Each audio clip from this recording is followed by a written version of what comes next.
Dobar dan, pozdrav svim prisutnima.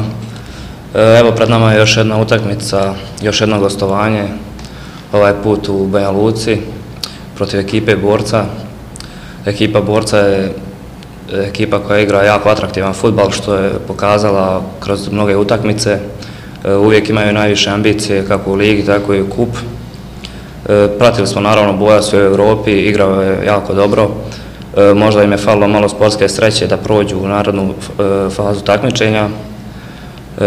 Međutim, evo i kod nas isto ta sportska sreća ili nesreća nas prati prošla 2 kola gdje smo imali jako dobru igru, ali rezultat je izostao. Imali smo mnogo šansi koje smo propustili.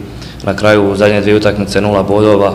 Nadam se da ćemo u narednom periodu iskoristiti sve što nam se pruža, da ugrabimo što veći broj bodova i da što prije izvršimo zadatke koje je uprava kluba stavila pred nas.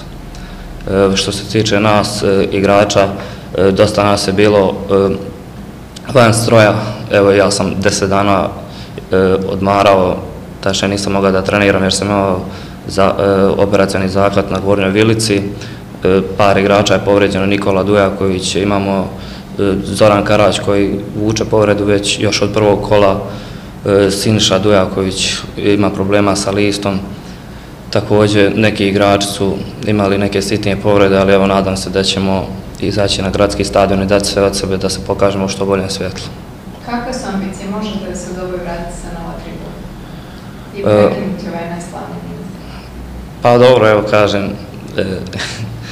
mislim da ćemo dati sve od sebe, to je sigurno da ćemo dati sve od sebe da prekinemo ovaj niz, međutim to je samo kriza rezultata, to sigurno nije kriza igre što vide svi prisutni gledalci, svi koji prate fudbal u Bosni i Hercegovini.